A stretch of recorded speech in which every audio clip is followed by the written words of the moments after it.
Vegetable kurma எப்படி வைக்கிறதுன்னு பார்க்கலாம். இதுக்கு கொஞ்சம் எண்ணெய் ஊற்றிக்கோங்க, பட்டை போட்டுக்கோங்க, ஏலை போட்டுக்கோங்க. வெங்காயமும் முட்டைக்கோஸும் நீள் வாக்கில் அரிஞ்சு வச்சுருக்கேன், அதை போட்டு வதக்குங்க. வதங்கினதுக்கப்புறம் ஒரு தக்காளியை குட்டி குட்டியாக நறுக்கின தக்காளியை போட்டு இதில் வதக்குங்க. இதில் உப்பு போட்டுக்கோங்க.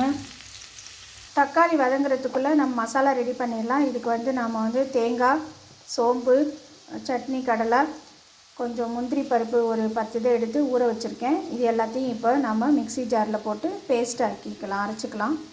இதில் மிளகாய் தூளும் மஞ்சள் தூளும் சேர்த்துக்கோங்க. கேரட்டு, பீன்ஸு வேக வச்சுருக்கேன், ஒரு விசில் விட்டு குக்கரில். அதை வேக வச்சதை இதோட ஆட் பண்ணுங்கள். வச்சுருக்க விழுதை இதோட சேர்த்துருங்க. அதோட கொஞ்சம் தண்ணி சேர்த்துக்கோங்க. வேக வச்சுருக்க உருளைக்கிழங்கு இதோட சேர்த்துக்கோங்க. தண்ணி கொஞ்சம் ஆட் பண்ணிக்கோங்க. எல்லாத்தையும் ஈவனாக கலந்து விடுங்க. இப்போ சூப்பரான வெஜிடபிள் நவரத்ன குருமா ரெடி ஆயிடுச்சு. வீட்டிலையே ட்ரை பண்ணி பாருங்கள். பிடிச்சிருந்தா லைக் பண்ணுங்கள், ஷேர் பண்ணுங்கள். தேங்க்யூ.